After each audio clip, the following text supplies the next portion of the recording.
The program is Good Morning Nigeria on NTA. Now time for business, and Kulo Mohammed is our guide. Good to have you along. Human capital development has been defined as expanding the richness of human life and living patterns, away from advancing the richness of the economy in which human beings live. This approach focuses on expanding the lives of people rather than assuming that economic growth will lead automatically to greater well-being. That goes to the federal government right now. And I know that the current administration are doing quite a lot to ensure that the youths of Nigeria are taken out of the streets. The agricultural sector, of course, you should see that is working at the moment. And this is what I can tell you President Muhammad Buhari has achieved. You know, there are shared prosperity models of different sort of farmings, SME schemes that has been deployed. Little low-end farmers are receiving funding from the federal government direct to invest in low-scale farming, and all of these are ongoing, you know, and then as well the youths who are willing. They are not all the youths who are willing to do stuff, but I can tell you that a total number of youths in Nigeria have benefited from the, you know, agricultural program of the federal government. The federal government of Nigeria's social investment and inclusive programs have attained commendable statuses as many people have been pulled out of abject poverty. Let's now let you see where Wednesday's activities on the floor of the stock market placed market indices. Just so you know, it depreciated by 1.9%.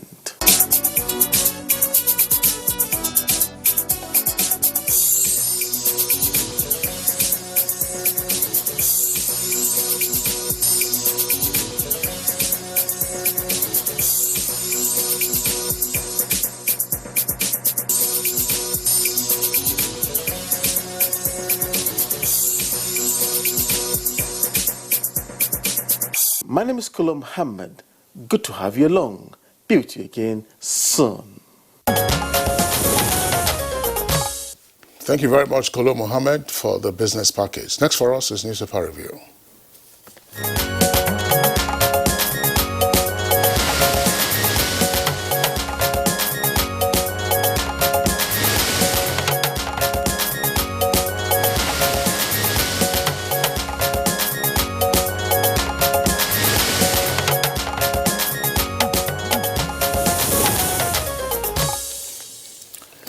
And of course, it's time for newspaper review. We're still expecting to have our reviewer within the period of this segment. For now, Kinsley and I will try to do justice to the papers that we have this morning. First, let's begin with the Daily Sun newspaper.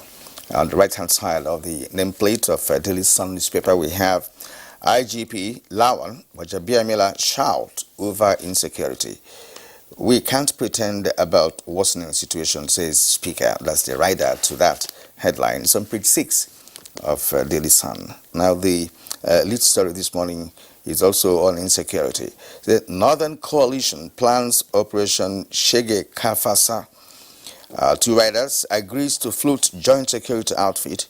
Bandits shoot police helicopter in Kaduna. The story is on page 43 and 5 of this Daily Sun. Now, the other story is trending. Insurgency. U.S. announces a fresh $40 million aid to Nigeria.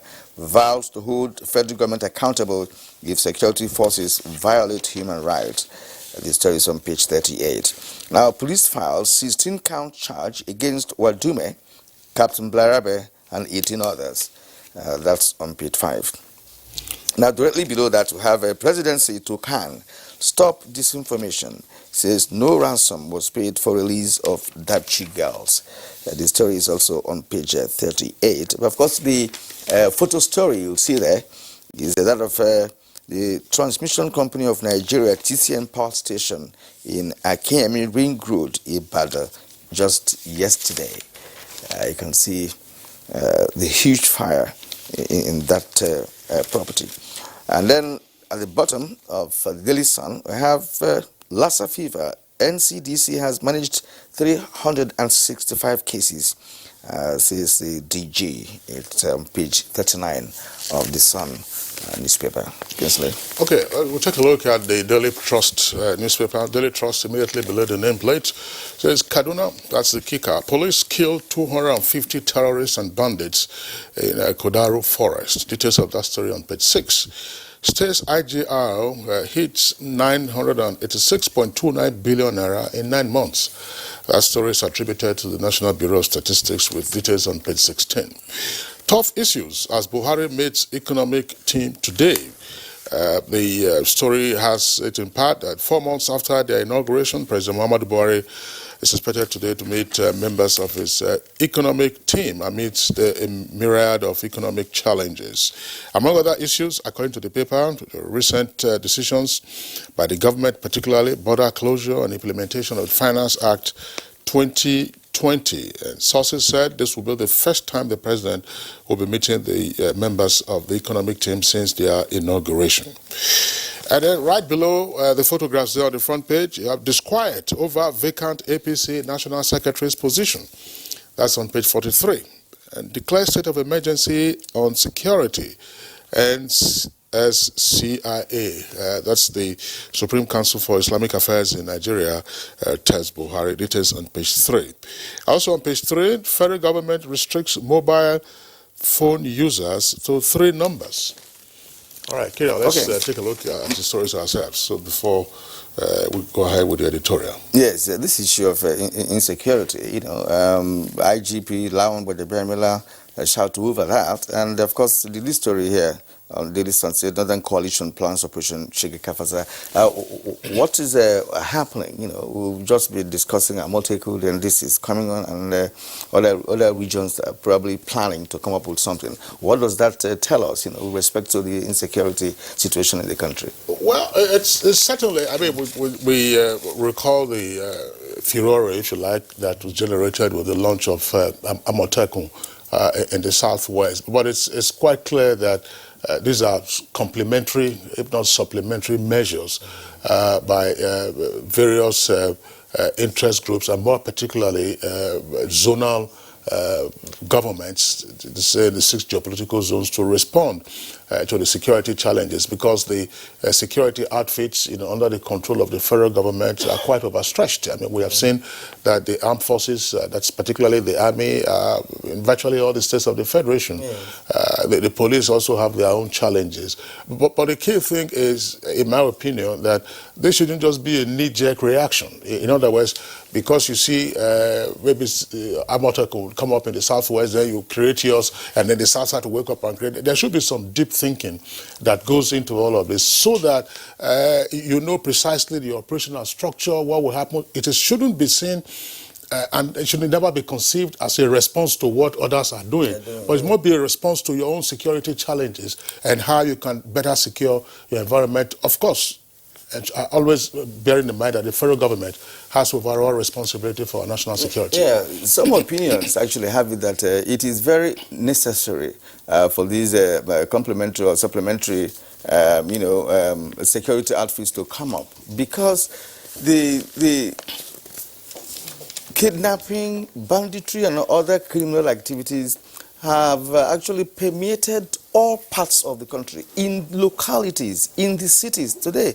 People are kidnapped in cities. That's true. Right. The medical doctor whose wife was killed in Kaduna, she and her children were picked up in their home. That's true. Right. So, and it is so pervasive that Nigeria needs to do something extra. Now, community policing that the IG has come up with is another healthy development, in this direction.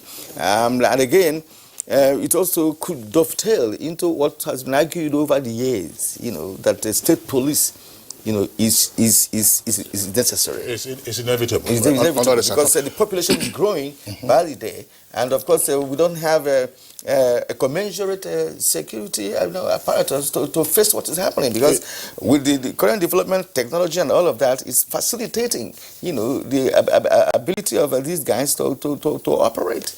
Well, Kieran, you'll recall that on the program earlier in the week, we were talking about the fact that there seems to be no optimal utilization even of the current personnel strength of the police, because a good number of them are deployed for private security duties, which truly amounts to the privatization of our collective resource, namely, the resource of the police. The policemen are recruited, trained, maintained, and equipped, from our collective purse, but you find tens of thousands of them have been deployed to be guarding private persons, and in most cases they are just sitting idle in the locations where those so-called big men and big women are.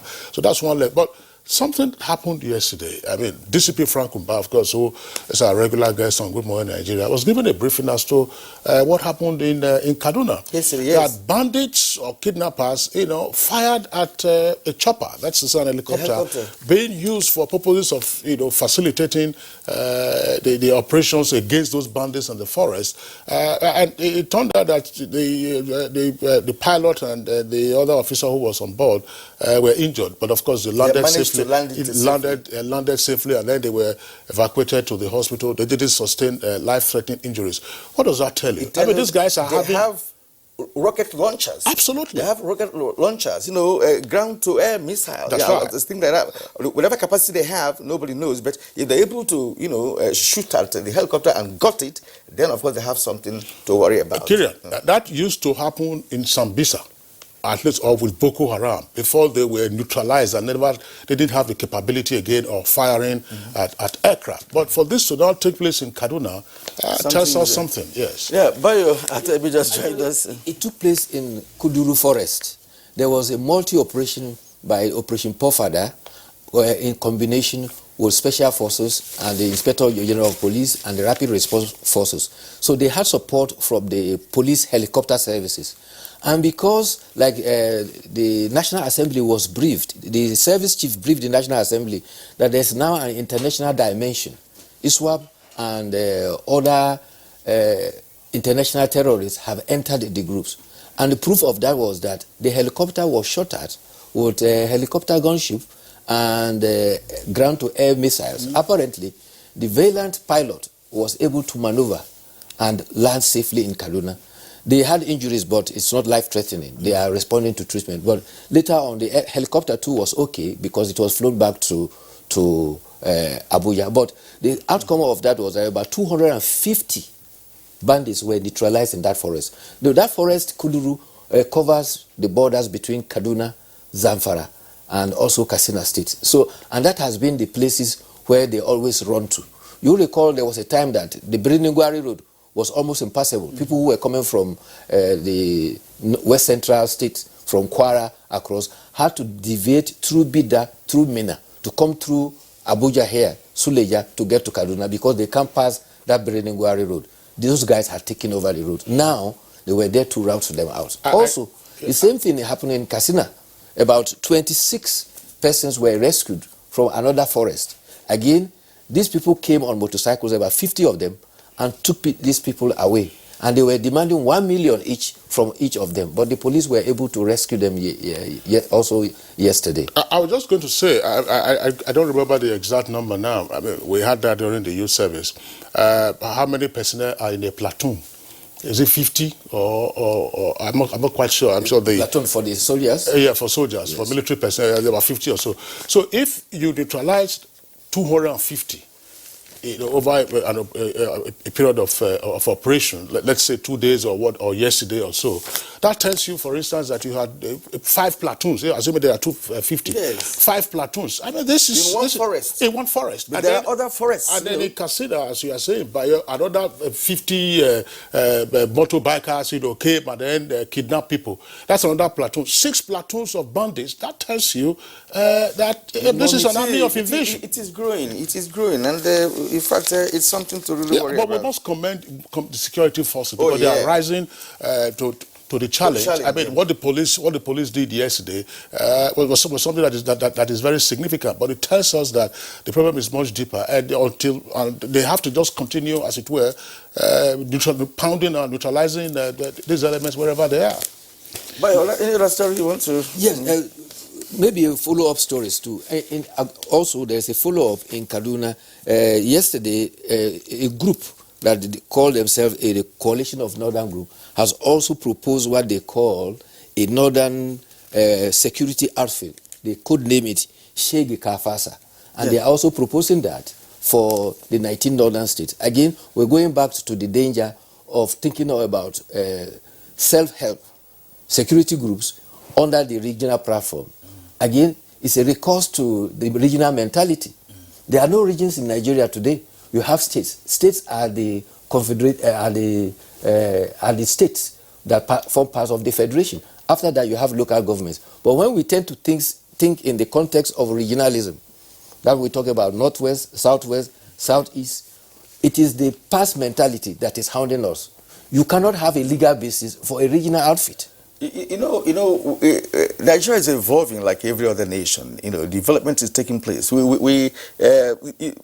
For the fact that, of course, we had regions in the past, it does not really mean that we cannot structure a security arrangement based on that, because there should be collaboration between the states. For instance, the states that are in the particular region, they have common boundaries, rules, and all of that. Markets, they even attend the same markets. They have trading that is going on in all the markets in all the states. So there should be collaboration between those states and among them too, to ensure that whatever outfit that has been floated, will work in accordance with all the agreement, reached by the regions. Yes, collaboration, but where is the legal basis?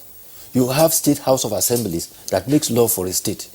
Which one is going to make law for the region? Inter-assembly arrangement and agreement. These things are evolving. Because I want to believe that as population grows, and of course development evolves, we should be able to develop or think along the development, and of course bring out new ideologies that we could approach to address our immediate challenges. Well, the ideology that is being harped upon now, and yesterday the Inspector General of Police, when he was summoned, also gave a brief about the need to harp on the need for community policing.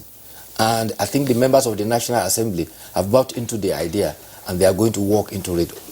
Furthermore, they have also understood the challenges of the security personnel, and they are ready to cooperate, because the issue of the challenge has become a matter of concern for all. Yesterday, the Supreme Council of Islamic Affairs also made a pronouncement on this, and they have now asked that the president should declare a state of emergency in the country because of this. It is high time. On the issue of community policing, I think again there will be practical challenges of implementation. We have read in the papers, in the course of our review, that and I think, Bayo, you even referenced that where it was said that those who would be members of the community police outfit will not be paid. And I think the age is 21 to 50. Age is 21 to 50, and we say that we're going to, since I'm about 21 years old, I would enlist in it. But here we are, you are getting volunteers to be part of the community policing strategy for the country. In the meantime, the regular police force, members of regular police force who are recruited and paid, from the National Treasury, most of them don't get to do the real work for the generality of the people. It's like, I'm not sounding like a broken record. You have tens of thousands of them. If you go to offices later on, or you go to most homes now where you have big men or those who have subscribed to the services of these policemen, you have them all over the place. And where else do you have? I mean, we recognize that there was a time when the incidents actually escalated, that virtually every branch of a bank in Nigeria today will have at least one policeman. But that even is becoming dysfunctional, because the crooks know precisely where the policemen are stationed, and you saw what happened at Ofa. Yes, and in most other locations, whether Ekiti or elsewhere, so they can recruit the place, and they know how to take them out. And unfortunately, a number of policemen have been lost. So why don't you have your improved technology, as Kyria would say, in tracking or policing your bank premises? If every branch of a bank doesn't have to have a policeman. In fact, what happened at Mpapi, it was the policeman who was overwhelmed, and he suddenly raised alarm, and immediately the guard brigades and the FCT police command went to the rescue, and they were able to catch him. There must be a panic button. Yes. There must be a There panic is. button that should be. That's part of the use of technology. You have your CCTV. If they know that at the end of the day they will be caught, look, there will be more caution. There will be more caution in you reading banks, and then don't say how many bank branches do you have. I'm not assuming, for instance, that every branch of a bank in Nigeria has, but most banks, if you go there, you will see 1 or 2 policemen, and they are armed. And these guys are ordinarily should be on the beat, on the streets, patrolling. I think I agree with you. 317,000, that is the strength of Nigerian police, and if you have nearly 50% of them attached to politically exposed person or other extra duties, other than internal security, then we have a challenge. What is even politically exposed person? See, if you have to be a man of the people, why are you afraid? Why are you scared of your own people? You are representing a people, yet you can't go home freely. That doesn't make sense to me. If you are a leader and people you are leading, do not believe in you, of course you are not leading anything. It's just part of the problem. That's why every other politician will want 2 or 3, 4 policemen around him all the time. Remember the incident of in Abia or in Imo State, where one of the political bigwigs there was mistakenly shot down, by security personnel who was with him, and he has always been in the he has always been accompanied by 3 or 4 policemen at the same time. Right, so I mean, it's unbecoming, and I believe that we'll get out of it, So if you are in Jamal, you don't need police guards. You don't need. Okay, all right, Bayo. Let's very quickly mention the editorial. It's on the Punch newspaper, page 22. Challenges in staggered universities calendar. The editorial says that unified academic calendar of universities in the country, which to start in October and end in June, has been ruptured, and this, of course, is attributable to the incessant strikes also relating to underfunding. Now, the editorial adds, many private secondary schools in Nigeria charge fees which universities dare not ask their students to pay. It is for this reason that some people believe that students should pick part of the bill government pays if the learning environment invests is to improve. There's nothing like free education anywhere. Either the individual or the government picks up the bill. But the editorial is saying, let students also pay fees. Well, in federal universities, tuition is free. And of recent, there have been clamors about federal universities charging excessive fees. And the clarification has come from various vice chancellors saying that they are not charging fees beyond what is authorized by the federal government. That is, tuition is free. But however, services provided, which include sometimes facilities in the department, also issues of accommodation, the university has no choice other than to charge. These are the instances that is probably escalating school fees. But if you compare it to the private universities, the charges there are astronomical, very, very astronomical. For instance, there's this university in Ebonyi State named after Alex Ekweme. A medical student who was registered there was required to pay up to about 1 million. A parent had to complain. So these are the instances where they are complaining. But talking about academic calendar, if the issue of incessant strike is eliminated, then we can have the university settle down to their regular strike. During our time, we used to have a university calendar run from June round to the other year. And was it from June or from September, October June? And ending in June. Yes. Well, I mean, curious. The point is, some of us have our personal views on this issue, particularly for students in the federal universities. Virtually now, we have to come to the realization that we are no longer in the 1970s when the federal government declared tuition free because we had a lot of oil money pouring in. And so it became almost, suicidal for any government to attempt, to withdraw the subsidy on tuition for federal institutions. If you see the amount that is written as tuition for professional and non-so-called professional courses, to be honest with you, is ridiculous. And then you train these persons, and then the next day they are taken out. They're taken off from the country to go and apply their services elsewhere. So I don't know. It's something that we have to come to. If you send your child to a private primary school or secondary school, you know how much you pay per term. All right.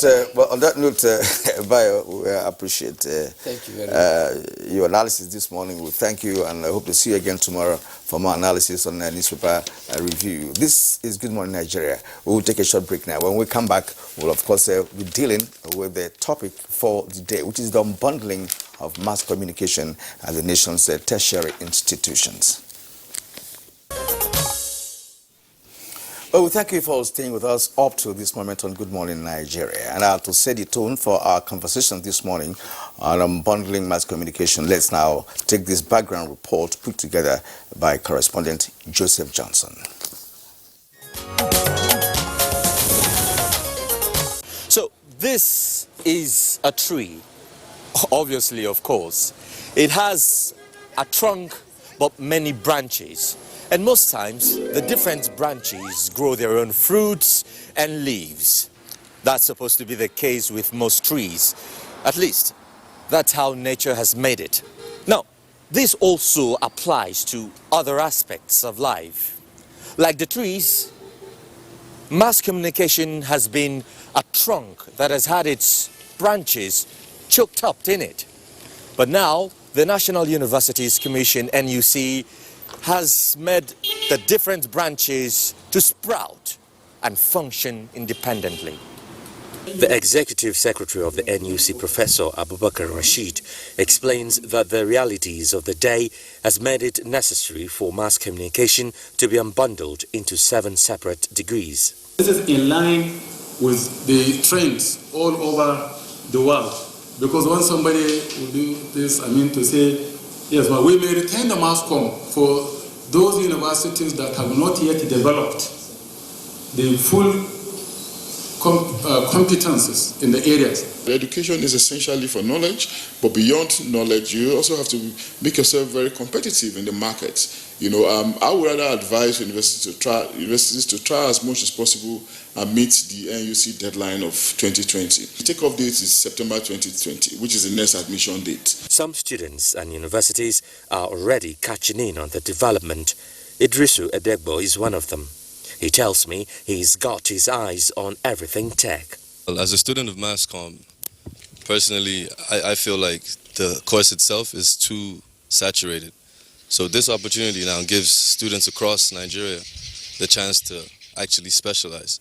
And that's a gift, if you ask me. Meanwhile, Elizabeth and Maman are exploring the possibilities of settling for film studies, and aspects they both share keen interest in. I would like to be in filmmaking category because I just like everything that has to do with filmmaking and dramatizing and all of that. I want to specialize in making movies, especially Nollywood movies.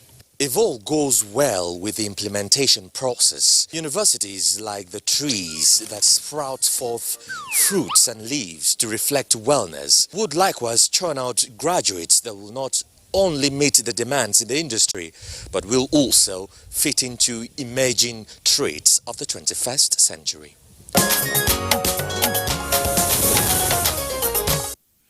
All right, thank you very much, Joseph Johnson, for that backgrounder. We have with us here in the studios academics and practitioners. First, let's welcome Professor Emmanuel Dandawara, former head of the Department of Mass Communication, Nasarawa State University, KEFI. He's also the current chairman of the Education Advisory Board of the Institute of Public Relations. Prof, pleasure to have you with us on the program. It's my pleasure. Good morning. Okay, also here with us in the studios is the head Zonal Operations Advertising Practitioners Council of Nigeria, APCON. He's based here in Abuja. Let's welcome Ahmed Yelwa. Good morning. Good morning. Okay, and Director of Training at Voice of Nigeria and veteran journalist Ben Chima is also here with us in the studios. Ben, delighted to have you with us on Good Morning. Thank you. Welcome. Good morning. Okay. All right, and we also have joining us in our Kano Network studio, the Dean, Postgraduate School, Bayero University, Kano, and Professor of Mass Communication, Omar Pate. Good morning and welcome to the program. Good morning, Nigeria.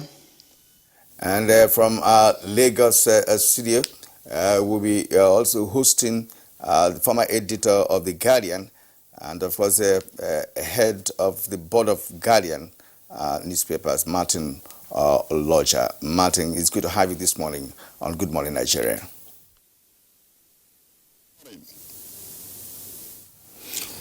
All right, gentlemen, let's begin this conversation from Kano, where Professor Omar Opate was deeply involved in the committee that made the recommendations on the unbundling of mass communication studies.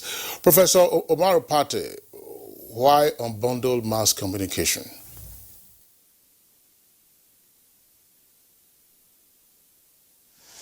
Thank you and good morning once again. Just like my boss, the Executive Secretary of the NUC, said in the clip that you showed, mass communication has come a very long way, and the global trend these days is to have them based on their aspects of specialization. And I have been fairly involved with UNESCO at the global level. I'm the director representing Africa on the UNESCO Network for Communication Professors, and we meet quite often in Paris and other places, Montreal and all of that, and we have been discussing on some of these issues. UNESCO, being the global custodian of issues relating to communication and freedom of expression in the world, has given very clear directions on how these things should be, and it has been sensitive to evolving global trends. Not only that, if you look at the current revolution in the information and communication technology sector, you know that communication has become one of the fastest and most dynamic areas in human life. Every day, newer ways of disseminating information are coming up. And because of that, you can see how it has also impacted and affected the information industry. The media is no longer as it used to be. Today we have what we call mass self-communication.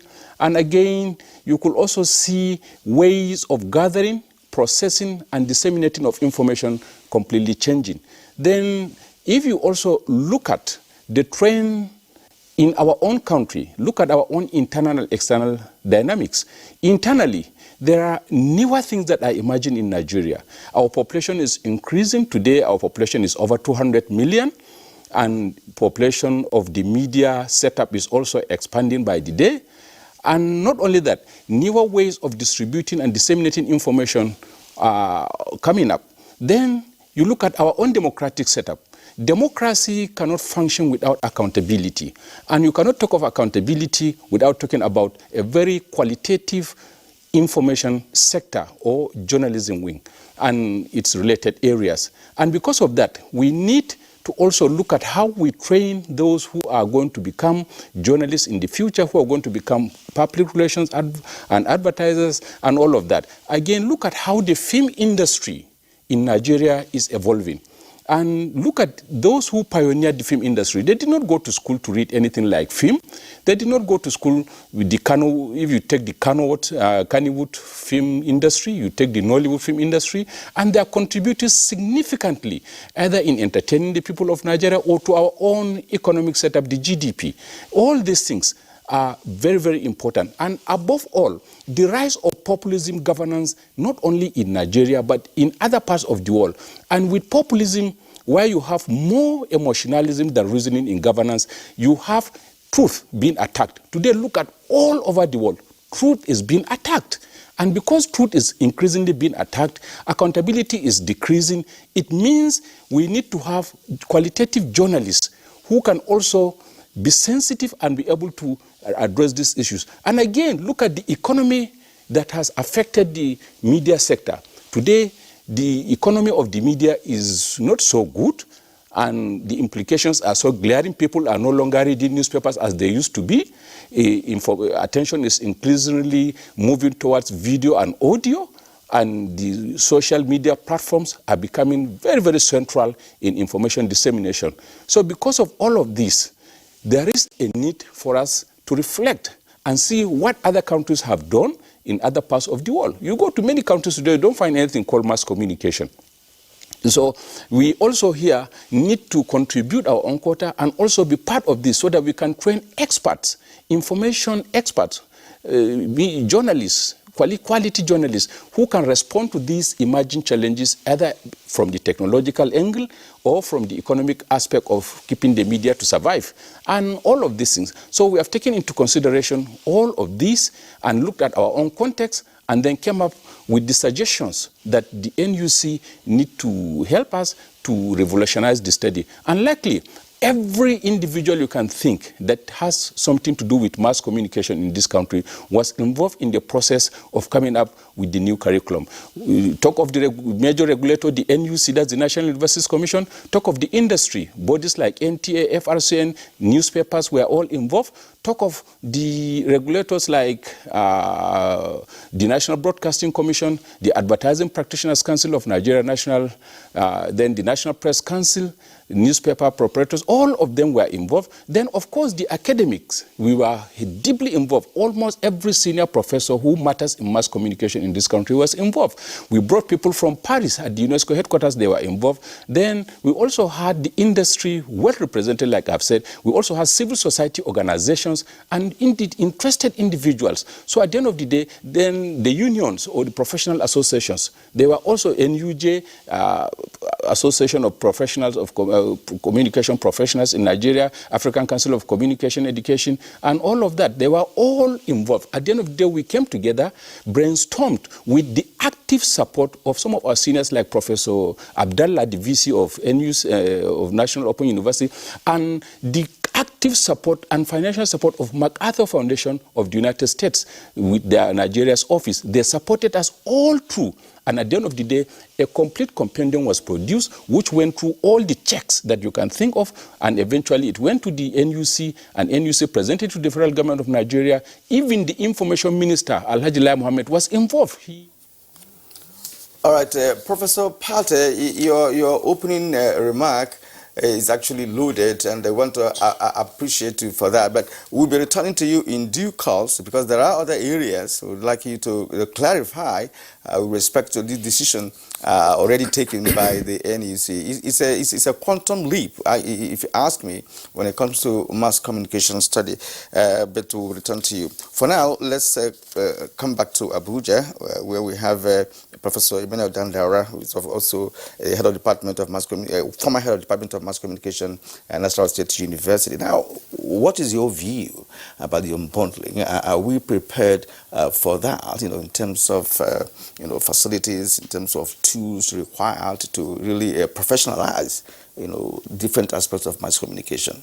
Well, in terms of the industry, there's a great need, as my colleague Professor Patti has said, for the unbundling, in the sense that virtually each of these areas that we now have degree programs in area of communication, you find out that in the old curriculum you have just 2 or 3 courses, and that doesn't give room for the students to properly explore those areas they're interested in. Take for instance public relations, which is represented in Nigerian Institute of Public Relations in the entire process of the unbundling, and you look through all the curriculum we have, there are just about 3 courses. The best of the universities had only 3 courses in mass communication. And this is a situation where we expect that these students, when they graduate, they're interested in becoming public relations practitioners. And we expect too that they will fit into the industry. But a situation where you have done just 3 courses, you are neither here nor there.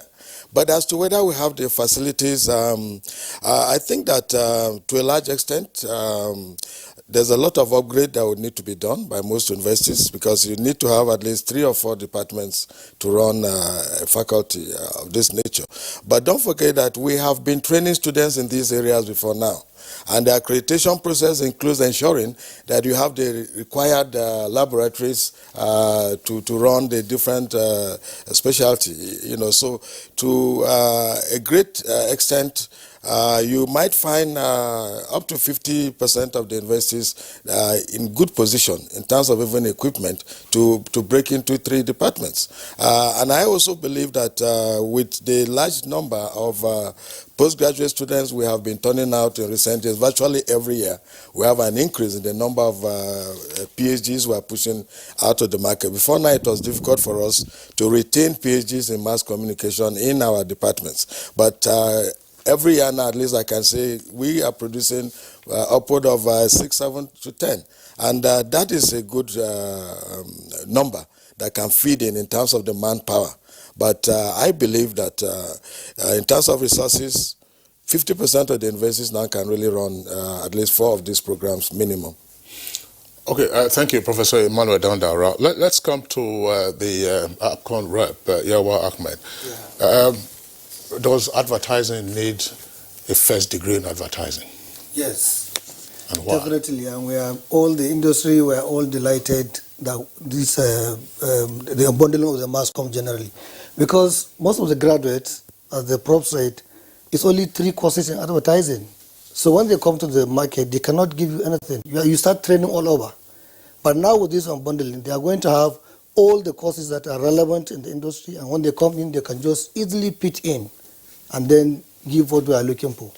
The whole industry are really in the support of this unbundling, and I'm sure that there's a lot of opportunities for the young graduates to be, employed in the industry. There are so many opportunities. The industry is going to give a platform whereby they can go for IT and then understand how on the course of the studies. That is the backend of what the industry is trying to give to this. Before now, we have to, APCON for many years has been organizing this kind of, the whole universities to invite students of mass communication and other courses like marketing, graphic arts, to a training like just 5 days, and sponsor the best student in Nigeria to France for an international conference, whereby creativity was awarded, as in the award was given to the best creative arts that change the whole narrative, change perception, or increase sales in certain volume. So that is part of what we have been doing to introduce the students to the creative aspect of advertising and to introduce them to the industry and create awareness that they can put in a career in advertising. Now, Ben Sherman, kudos, has been given to the committee that came up with this, and of course, the endorsement of their recommendation by NUC is another, healthy development. In your opinion, are we prepared for this? You being a director training at the Voice of Nigeria, and of course, a veteran journalist, are we prepared for this? Absolutely, we are prepared, and why do I say so? If you look at the trend, we are virtually in a period where you can call transition. Those days you used to have some cut editing using razor blades and co and cellotape. You cut edit. Later on it became dop edit. And today we're talking of just highlight and delete. So things are just changing very, very fast.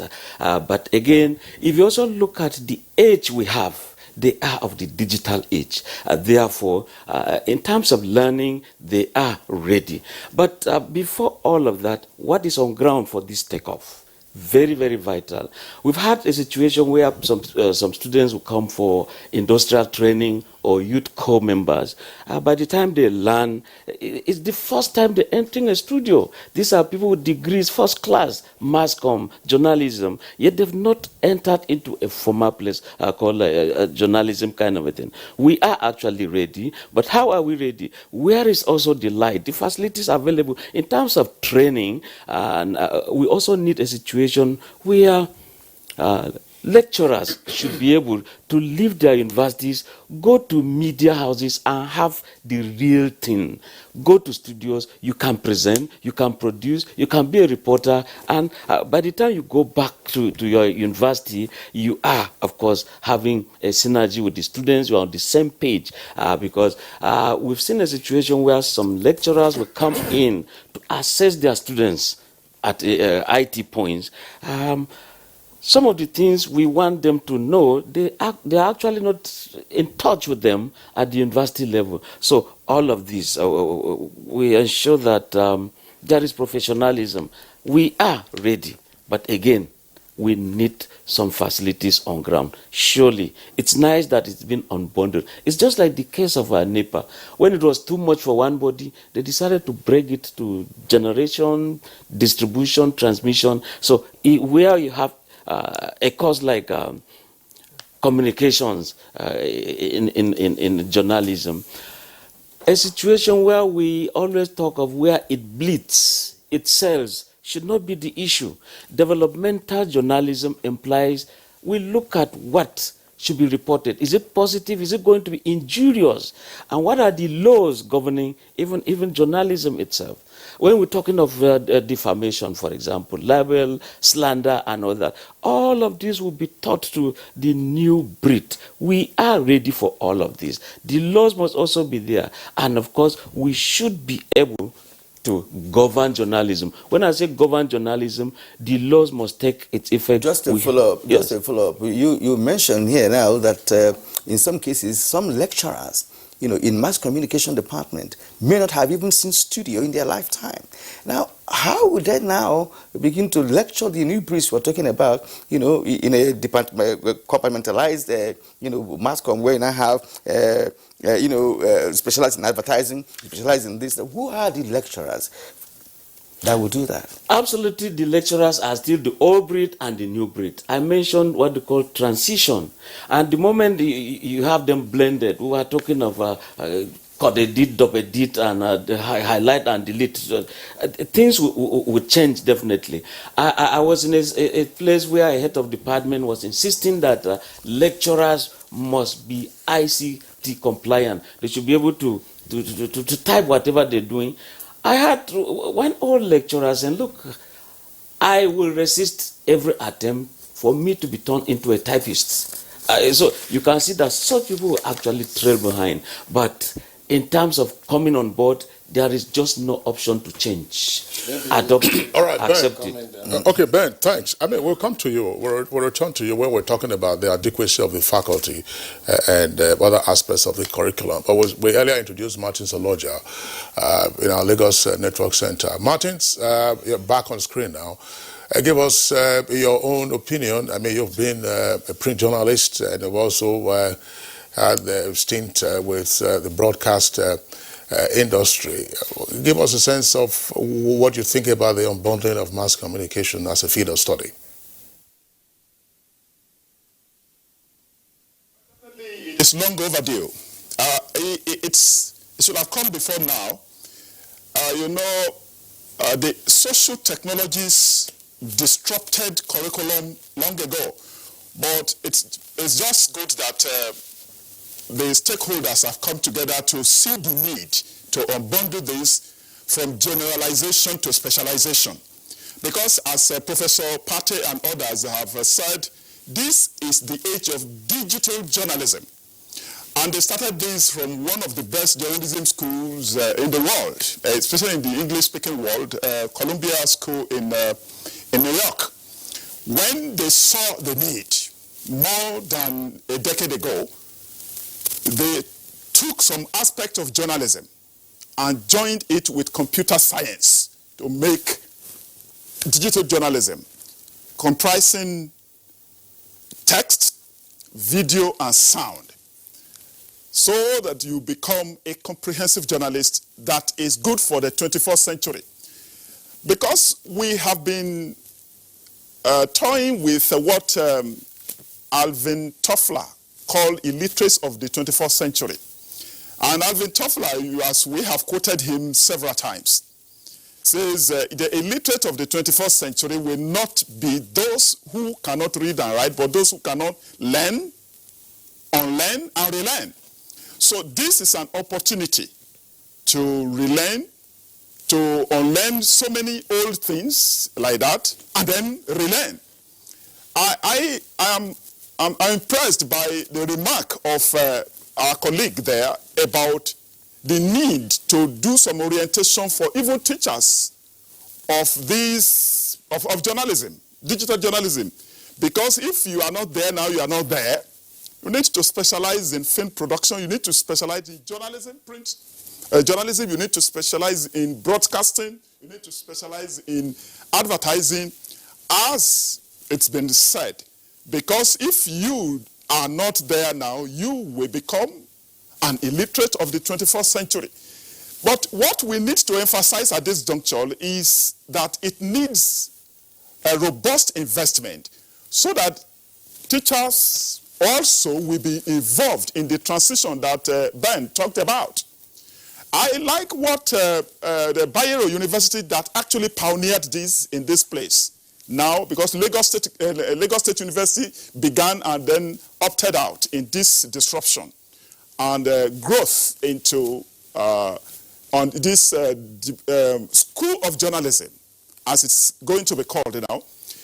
Sometimes, in 2018, they took all the heads of Department of Journalism, Mass Communication, Polytechnics, and universities to Bayero University, Kano. I was one of the resource persons. And we talked extensively about this transition, about what it needs to set up this school. And specifically, two resource persons, including one from UAE, we talked about data and investigative journalism. Because social media, that is the in thing now, has disrupted breaking news. But to break down the news, you require skill in investigative and data journalism. Because journalism of these days should be, the stories should be measurable. If you cannot measure things, things will not get attention. You see, a few newspapers have started this data and investigative journalism now. Now, it means that we need to train people to be able to teach data and investigative journalism. If you cannot do that now, you know that you will also not be in the market. So it is important to get people to understand that it needs investment, because from what we are saying now, the schools require people who are practitioners, some of us, to be made even visiting practice professors to be teaching. But the problem is that they don't have money to pay anybody to teach this thing now. They have involved some of us in some schools at my old Department of Mass Communication, University of Lagos. We've tried to get involved. But the truth is that the heads of department, the managers of these schools, do not have fund to pay people to come. If you want me to come, maybe evening time to be involved in some seminars, to share my experience with students, you need to pay me. But here, they don't pay people. They don't have the money. So there should be robust investment. That was why somebody was talking about we need to have up to 4 departments. It is not enough to talk about this thing. It is also important to prepare for it. If you do not have equipment, if you don't have a student, as I know Bayero University is building a lot of things with the help of MacArthur Foundation and the school and what have you. You need you need the printing press. You need so many studios for some of these courses that have been unbundled. If you do not have them, you will just be talking theory. So it requires robust investment. And the stakeholders need to know this and need to talk to the owners of institutions who want to be part of this unbundling. Because it is good that they have started this thing. It's also important to get people to prepare to fund this. And this has been discussed extensively at our own editorial board, where I am the executive head, where the chairman of the board, all the professors, we have up to 8 professors, yes, 8 professors at the editorial board of The Guardian. We have discussed this thing extensively. Funding. Government has been wary. The stakeholders have not been robust in discussing this. They're afraid of students. But if you do not have good funding for so many of these courses, you will not be able to teach them. You need practitioners. You need your Sadalos of this world. You need the Atoyebis of this world. You need the Reekus of this world. You need the Danagbeses of this world. You need all the broadcasters that you can think of, the veterans, to get into the classroom and teach. Because in this age, the practitioners would teach and collaborate with the professors to teach. You get practice professors from outside. We should not be afraid of that. This is the age of disruptive technologies, and we should face it robustly if we want things to work. Thank you. That's an explosive contribution from Martin Soloj. And we'll come back to you definitely. But for now, let's go to Professor Palte once more. Professor Palte, Onoja mentioned something that is very, very pertinent here. He said, we are transiting from generalization to specialization. And for you to specialize, you have to also mobilize. You have to also fund. And you have to have the personnel to do that. Your fellow prof here with me did say that 50% of high institutions in Nigeria should be prepared to take on this issue of specialization. But of course, from the conversation that has unfolded, it does appear that we also lack the personnel to impart this knowledge that we're talking about in all the 7 created study areas under mass communication. Now, what's your take on the fact that we don't have enough teachers to do this? And some teachers who have been practicing teaching in mass communication departments across the institutions in the country, some of them don't know what studio looks like. Some of them don't know what editing or production is all about. They could teach that theoretically, but in terms of practice, it's not going to work. And if we are going to specialize, that means somebody has to know what to do at a particular point in time. Now, how do you react to this? Because usually when we have issue of policy in this country, no problem. But when it comes to implementation, there are always issues. Are you sure that we're not going to face the same situation with the unbundling of mass communication in our tertiary institutions? Thank you very much, Korean. We have noted all the observations raised either by Martins or by the rest of the colleagues or you. We are quite conscious that there will be challenges in the implementation of the new curriculum, just like any other thing that is new. There will be some level of resistance. There will be some level of adjustment in the minds and thinking, of course, attitude of some of our colleagues.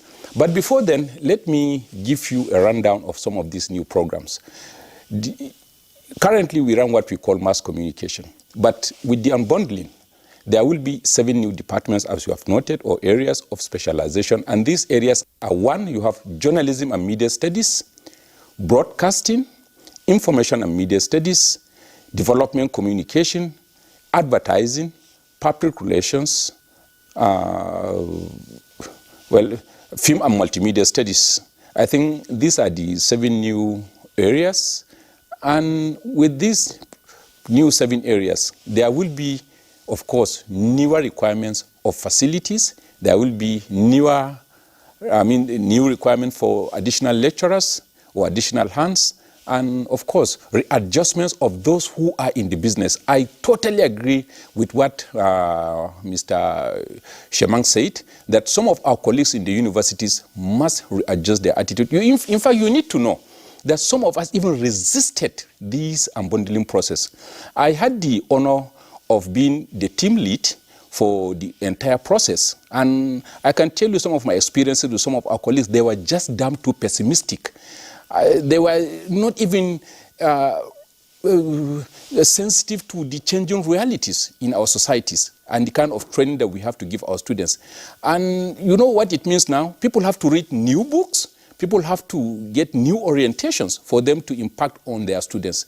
Now, going back to some of the issues you have raised, you see, the government, as we always hear, will not be able to fund all our universities and all our facilities. Mass communication is just one faculty in any university. If you meet a vice chancellor like my own vice chancellor, he has about 17 different faculties under him and units. And every faculty will have his own requirements, which means he cannot take the entire resources of the university and say he's going to build a new faculty of communication. And so the alternative is, like what I've realized earlier, to look for alternative ways of raising funds. And that was why I, again, with the assistance of my vice chancellor and the leadership of the university, went out to look for collaboration. And luckily, we got MacArthur Foundation that has been working with us. Last week, I came back from London. I went to the BBC. BBC has agreed that we are going to work with the BBC. And BBC, you know, is a global leader. We had extensive tour of the BBC facility. We had meetings with the BBC teams, and they are coming to Bayero University to support us in content. They're going to support us with facilities and going to support us with training. And there are people who will be coming as resident lecturers. Our students, our lecturers will also be going on attachment and all of that. And apart from that, we have also built into the new curriculum a mechanism for lecturers to go on attachments to media organizations already in Kano for the past 4 years.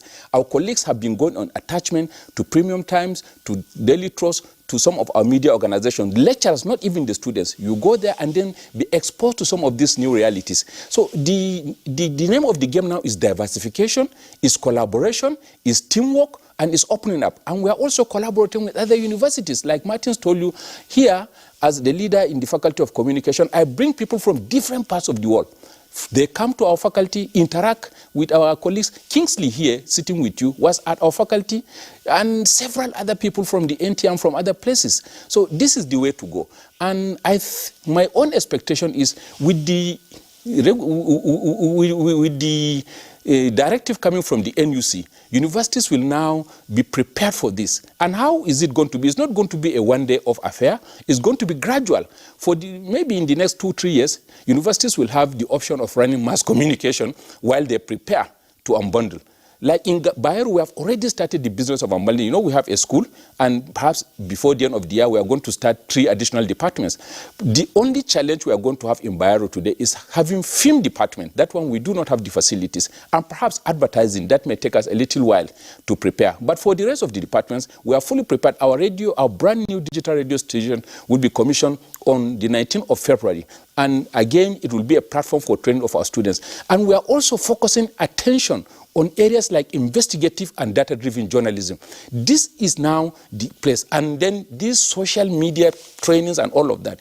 If you don't train your students in digital communication, you are simply wasting their time. By the time they graduate and go into the real media world, they will completely be non-competitive, they won't fit in, and it becomes difficult for them. And we have to also train our students in investigative journalism. Look at the way our democracy is evolving. Look at the rate at which our leaders escape from being accountable. And look at the crisis that is enveloping Nigeria. It means we need robust, well-trained and qualitative professionals who can deliver good journalism that can challenge some of these misdemeanors that we are seeing. But otherwise, at the rate we are going to continue to produce psychophants who cannot even be able to be sensitive to the situation in the country. And at the end of the day, those who have been ruining Nigeria will continue to ruin Nigeria. And truth will continuously be attacked. Therefore, our universities, wherever there is a progressive vice chancellor, you can be sure that he will take this matter seriously. Mass communication is a very popular discipline in any university.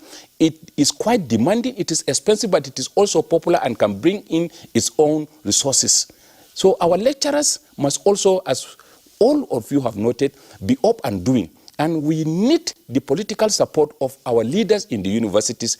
And I can assure them that if they're able to operate and maintain functional communication schools, the schools will, one, act as their PROs, and 2, will pay for them. And there are a lot of agencies that will be willing to collaborate and work. We shouldn't shy away from collaborating with the industry. There is a lot of problem, a gap between the industry and the classroom. All right, Professor Marupati, thank you very much there for your comments. We hope we'll be in a position to drill into some of the aspects of this conversation this morning. I've been asking just single-line questions. I didn't want to get drawn into the conversation, but perhaps it's useful to also contextualize what went on before in mass communication studies, and also to try and correct some misconceptions. It's not necessarily the case that you had mass communication teachers in the past who had no practical experience. You also had mass communication teachers who went from the classroom and took their sabbatical in media organizations. The Guardian newspapers, for instance, provided a very robust platform for a number of academics who came and then took their sabbatical. Some of them, of course, stayed behind. Olatunji Dare was one of them. He came from the University of Lagos. Professor Idowu Sobowale, of course, was a journalist in the past. He got himself embedded amongst armed robbers, and then he did these beautiful stories. Akinfeleye was also at Concord, and several others that you can mention. And with the first department of mass communication in this country at the University of Nigeria, Nsukka, was Mahama Metal. Had laboratory newspaper, weekly newspaper, which was called the Record. I also had the privilege of being an editor of that paper. We were producing that paper every week. Our students And then you also had industrial attachment. University of Nigeria Nsukka started industrial attachment. You went on your industrial attachment at the end of your second year, at the end of your third year, and of course by the time you graduated, you went to your youth service and you had the opportunity of practice. Now, some of the contents that have been talked about now, Martins was saying from generalization to specialization. When you were doing, say, advanced reporting, you had areas relating to public affairs reporting. So which you will now begin to break down into the digital age, because the era I'm talking about now was analog. I mean, you used linotype, for your print, XYZ. I just forgot. Let me also mention APCON. Dr. Charles Ukibo, who's at North Dakota University. I mean, he taught us advertising. He became APCON registrar. I think he was the first APCON registrar, by the way. So that experience had always been there. But the whole philosophy of saying, look, the world has become more specialized, and therefore you need to also break down these areas. That point is noted, but let's not indicate that some of the lecturers, Professor Mauro Pate himself is a go-getter, and you can see the way he has virtually put Bayero University in the lead in this reform. His is the first faculty of mass communication, and everybody's impressed with what is playing out. The studios that he was talking about last year, when we had a seminar that was organized by him and a workshop, Tony Radia, Professor Tony Radia, former DG of NTA, he was there. Sirius Toba was there. Akifele was there. My humble self, and several others. But in terms of the content of the curriculum, there are a few things that I would like Professor Dandara to also speak to, so that we don't get misled. Now, when you have a faculty of mass communication or a school of mass communication, there's no compulsion that any such school or institution must offer all 7 new areas of mass communication studies. That's one I would like you to respond to. Second point will also be, fine, in the content of your program, will it be that when you get into, say, let's say journalism studies or advertising, you will do nothing else or public relations, you just from day one.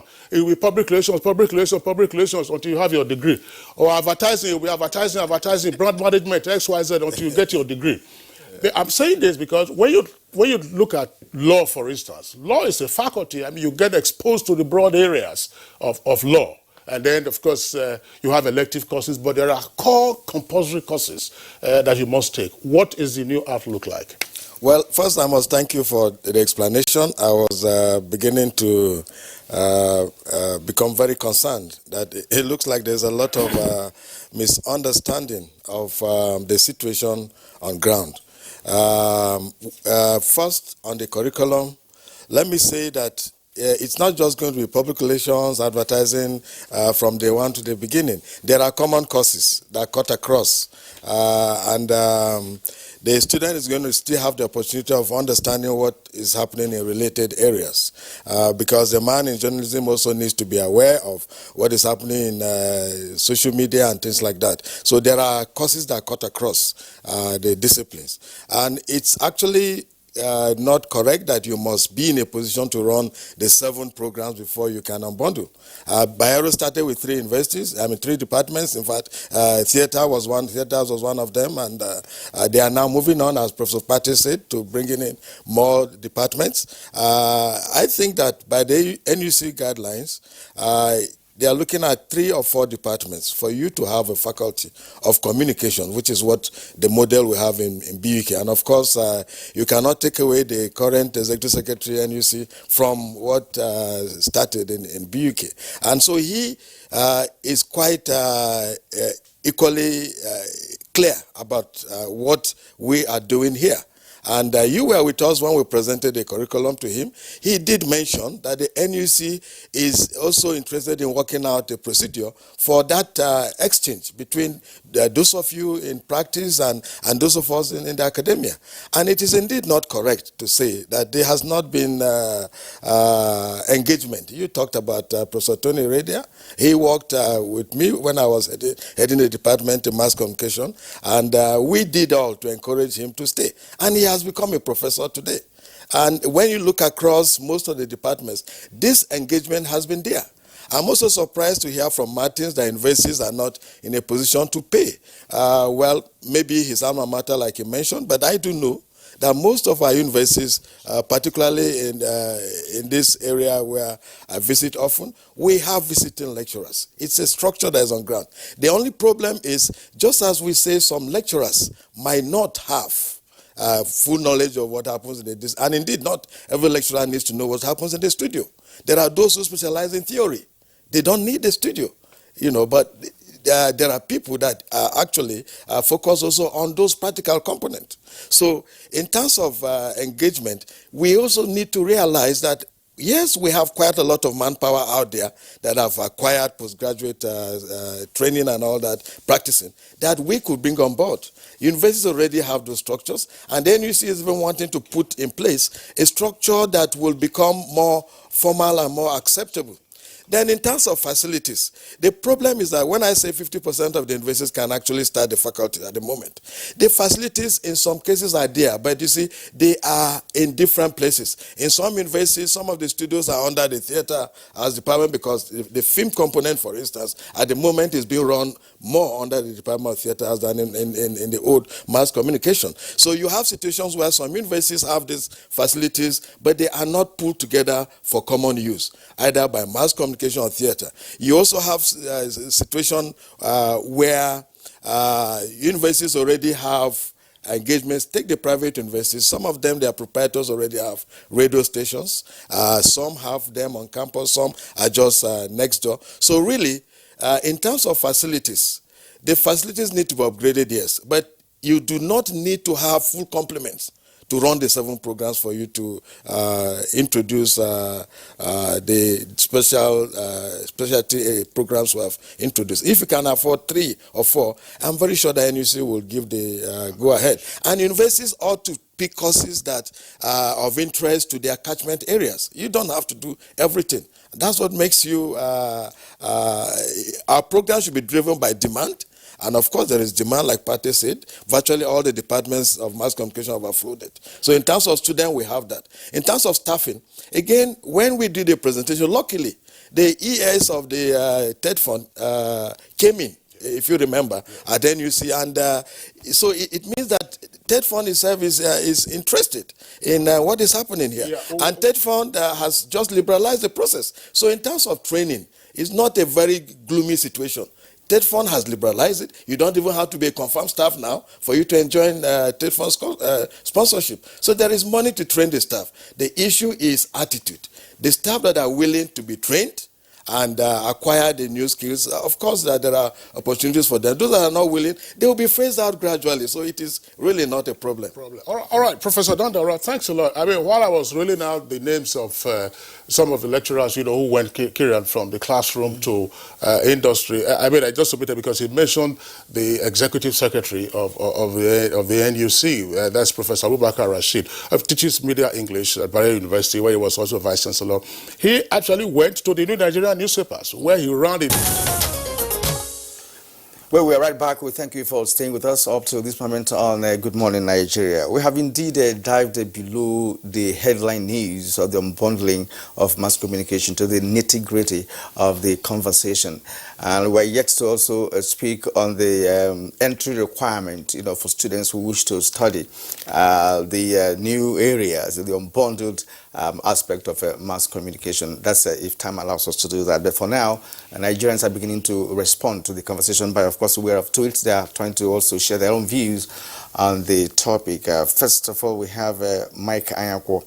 Mike Ayako says the effective communication is the bread of life in this modern society. The decision to unbundle mass communication by NUC is a welcome development. It will lead to specialization and away from production of mediocrity, which was hitherto the case. It will also attract investors. What does it mean by production of mediocrity? There are people with mass communication degrees who are not mediocres. I just wonder. That's right. I think that's a bit insulting. Okay, Amobola Babs has this tweet. Now, it wouldn't have come better. Mass communication is a bundle of many disciplines. It's akin to medicine with various specializations. So the unbundling is a welcome development. However, such unbundling should come with adequate preparation. Festus Akimbewa, NUC unbundling the study of mass communication is not necessary, as it is better the way it is. But its study should focus on how the media works and how to work in the media while combining practical and theoretical knowledge to give a valuable range of skills, knowledge, and experience. Akeju Olagbaju, now to make it effective, universities should create separate faculties of communication studies, rather, to have various departments that will accommodate the new branches. Alaji Ngala simply says it's a welcome development to our dear country. Dele Jack Solomon, unbundling mass communication is timely. It will allow lecturers to go into the newsroom to practice and journalists to go into the classroom and teach. The new curriculum will accommodate the new developments in new media, particularly the changing landscape of politics and economy.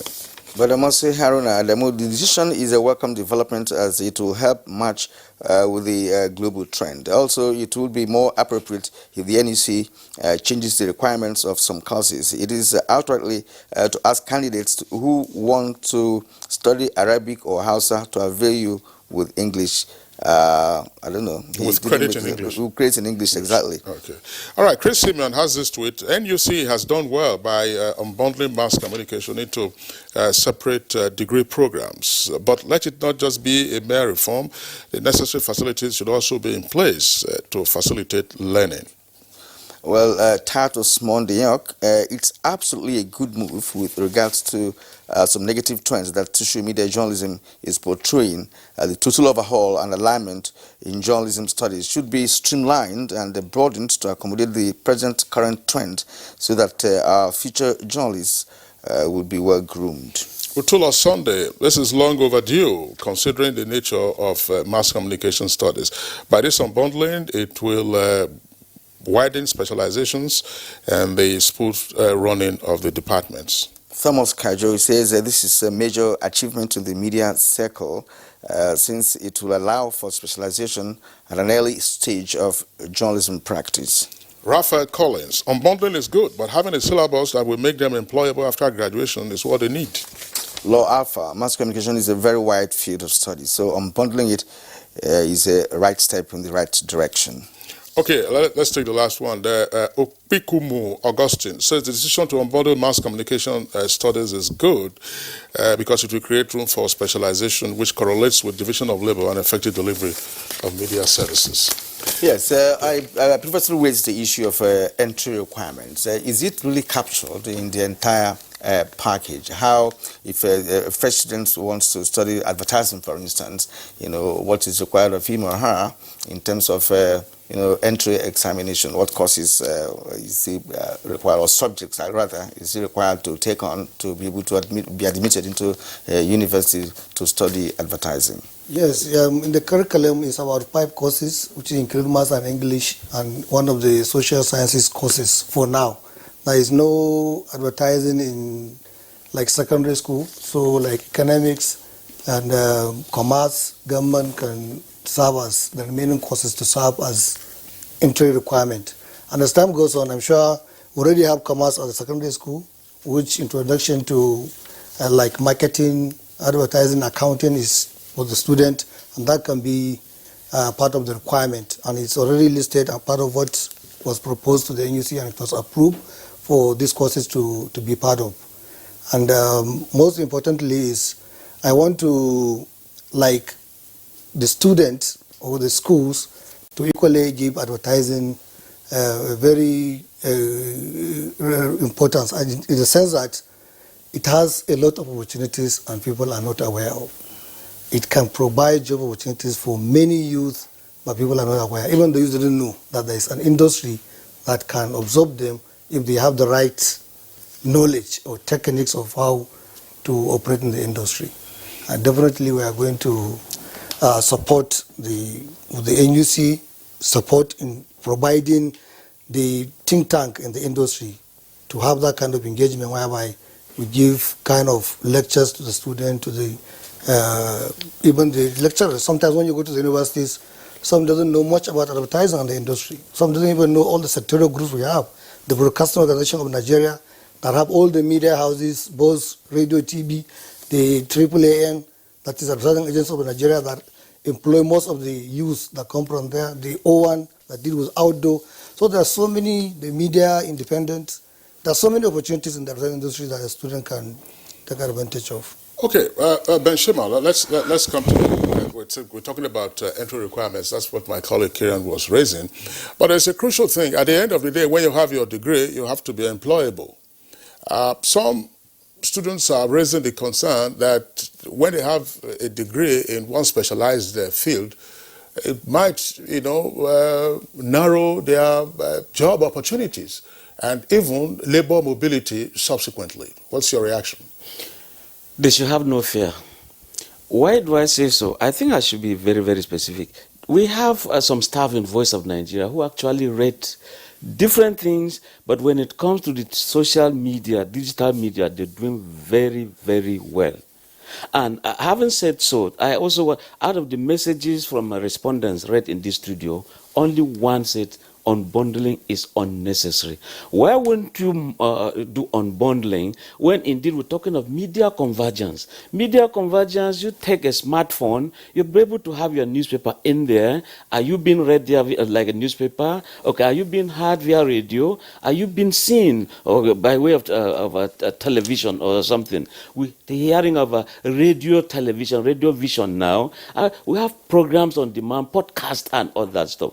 Why wouldn't we a kind of just go in line with modern trends? For that person, I think that he should just have everything. It should be on. So people therefore should realize that this space is so open in terms of, even if you read advertisement, in terms of advertisement, of course, when government wants to a kind of start projects, you're supposed to do some impact assessment of some of these things, community programs. What do? Assess them. How will people react to this policy? Government communication on projects or policies, for example. Sometimes you fly this kite via the media. Therefore, content, very, very key. And when we're talking of content, it's so diverse. You are in advertising, you are doing developmental journalism, you are doing broadcasting. The space is just there for you to grab. Go into agriculture, you specialize there. Go into military matters, you specialize there. You go to industry, you go to environment. I don't think they have fears. But again, in doing our curriculum for Nigeria, we should look at lecturer content. When I say lecturer content, the capability of the lecturer himself. We also look at the students that will come out, student content, and therefore everything will be bridged together via the curriculum. What are these people being taught? And some people will say, when you see new toys in Africa, it's like some students of polytechnics in China have graduated, so they've created something. We should not therefore be making projects to just be long essays. You cite that authority, cite that authority. Let us begin to create things that are tangible, something that is seeable. I mean, we should not just earmark. I usually say, let's earmark. We should see things we are producing. And when we're talking of the studios, and so when you see studio managers, of course, you know they have a test, they have a prowess, they are capable, they are able, because without them, of course, we are nowhere. So people who tend to say we're going to be limited, it's really not so. And even like we've already said now, you can see some lecturers coming in to take over some jobs in here. Some practitioners or professionals going to the academic world to excel. We have a King Renti in Lagos. He's also one of them. He's a lecturer. He's also into broadcasting. He's also into unionism.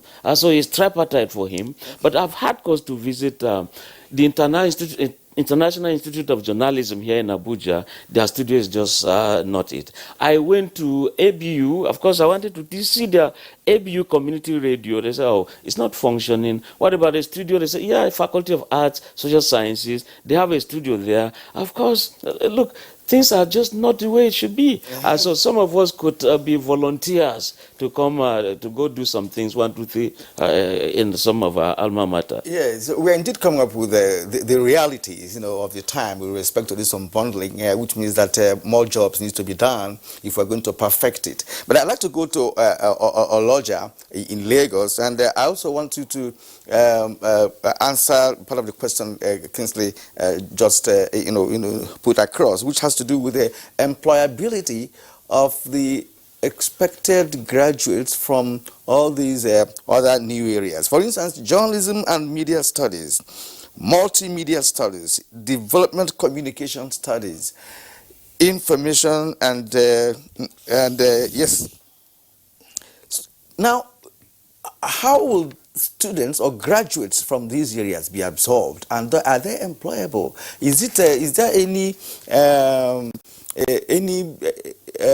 belief that in the near future that the country will develop avenues or areas of absorption that could enable graduates from these areas, be employable in the country? And then how do they also transfer their labor to other sectors?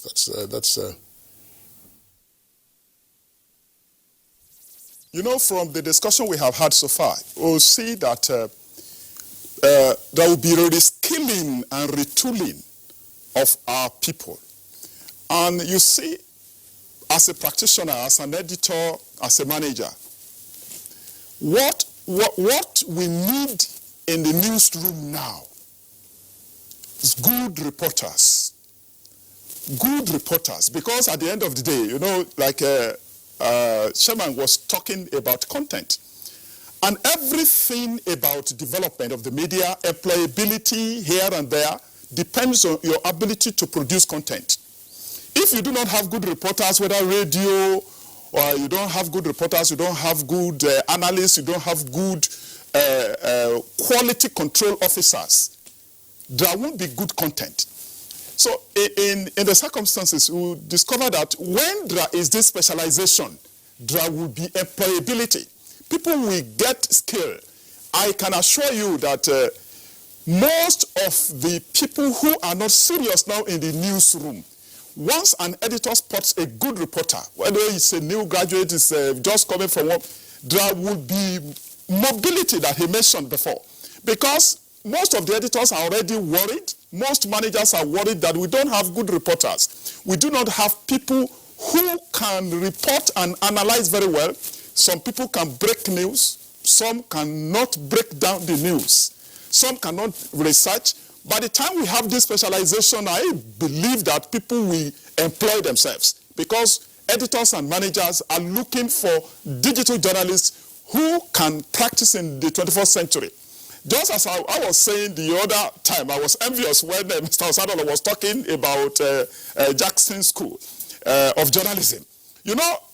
Some of this, his own analysis was good, that it is not true that we do not have good specialists or people who have been moving from newsroom to the industry and from industry to the newsroom. We have had. We are talking about scaling up. For instance, the University of Lagos, Professor Dandauda was talking about, maybe my school didn't have this, my alma mater has. They already have up and running, I think one of the best FM stations in Lagos is the Unilag FM station. They also have a television station that is running already on a digital channel. So they are ready, for instance, and people that they are producing have been to the studio there at the University of Lagos Mass Communication Department now. They are ready to go in, and they are already retooling and reskilling students from the Department of Mass Communication. They are even their television station. They have a general manager. They is well equipped. The governance system is very, very good. So by the time people have skill in the main, you will see that nobody in this century that is skilled enough, resourceful enough, good, and can use English language very well. Because that was one aspect we spoke about in Kano when we had this discussion at this data and investigative journalism seminar that we had. Oh, my. Martin, sorry, we have to interrupt you there. I want to just go very quickly to Professor Umaru Pate in Kano before we close the conversation this morning. I think that one point before we get to Professor Umaru Pate, Kyrian, one point that needs to be emphasized is that, look, universities have different offerings. Let's face it, when you are applying to a university, because if the university was offering mass communication and now several disciplines, you have to look for that university that has the right course for you. Are you with me? And then you also have to be sure that based on the ranking or the rating of that university, that from industry or from peers, I said, okay, that is the best place for me to go for film studies, for journalism studies, or for broadcast journalism, or for broadcasting in general. That's the school to go to for advertising. It doesn't mean that all universities or tertiary institutions will offer all of the courses and that they will all be on the same ranking, on the same level. That's why you have a ranking system. But Professor Umaru Pate, this last question for you. What does the unbundling now mean for postgraduate studies? In the past, you could have a degree in mass communication and thereafter proceed to specialize in advertising, or development communication, or public relations, or different aspects. What is the implication of this unbundling for further studies in mass communication? Thank you very much. Just quickly to answer your question, like we did the unbundling for the undergraduate, at the undergraduate level, this year we shall be focusing on unbundling the mass communication program at the postgraduate level. And we have already got the support for that, and hopefully in the year we shall be reconvening again to focus on postgraduate studies. But let me just clear some few things that may be bothering the minds of people. Number one, if students are admitted into the program, at the first instance or at the 100 and 200 level, they will be offering similar courses relating to human communication, understanding the context of their area of study and all of that. Then from the 300 and 400 level, they will now specialize in their specific areas at the level of the faculty. And again, like the NUC said, it is not necessary that the universities must start with the 7 programs. You can start with 3, 4, 5. And then based on your own ability and your own availability of resources, you can increasingly add the departments with time. So, and again, for issue of employability, in fact, it was one of the issues that even drove us to start this unbundling process. We are quite conscious that employment is no longer as available as it used to be, and that the industry is in need of readily available, highly specialized, multi-skilled individuals.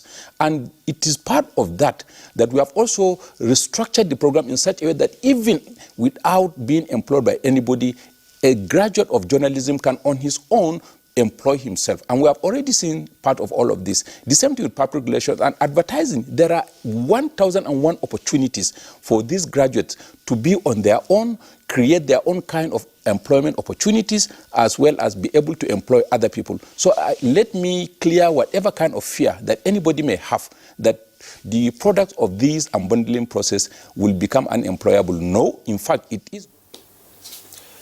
Professor Pate, well, we have to pause here because time is of essence here now, and of course, proper timing is part of journalism. And I would like to thank you immensely for your contribution this morning, for, of course, making better explanation of what this is all about. You said we're going to unbundle postgraduate level, after this. Thank you very much indeed, Professor Pate. He's, of course, the Dean Postgraduate School, Bayero University, Kano, and Professor of Mass Communication. Thank you once again. And, of course, from Lagos, let's appreciate the former editor, The Guardian, and executive head, editorial board of The Guardian, Martins Oloja. Thank you, Martins, for your contribution. Now, back to the studio here, we also have guests to appreciate. First of all, let's appreciate the Health, Zonal Operations, Advertising Practitioners Council of Nigeria, APCON, Ahmed Yelwa. Thank you very much. Thank you for your insight on the program. And of course, let's appreciate Professor Emmanuel Dandaura. He is of the Nigerian Institute of Public Relations, of course, former head of Department of Mass Communication at Nasarawa State University. Thank you indeed. Thank you. It's my pleasure. Coming. Yes, and of course, I would like to appreciate Director Training at the Voice of Nigeria and veteran journalist Ben Chamang. It's been a pleasure hosting you this morning on our Breakfast Show. Thank you very much. All right, so that does it for us on Good Morning Nigeria today. We'd like to thank you for being with us. We're back tomorrow, same time, 7 o'clock in the morning. Until then, we'll enjoy the rest of your day. I'm Kingsley Osadolo. And I'm Kieran Umayo. Have a great day.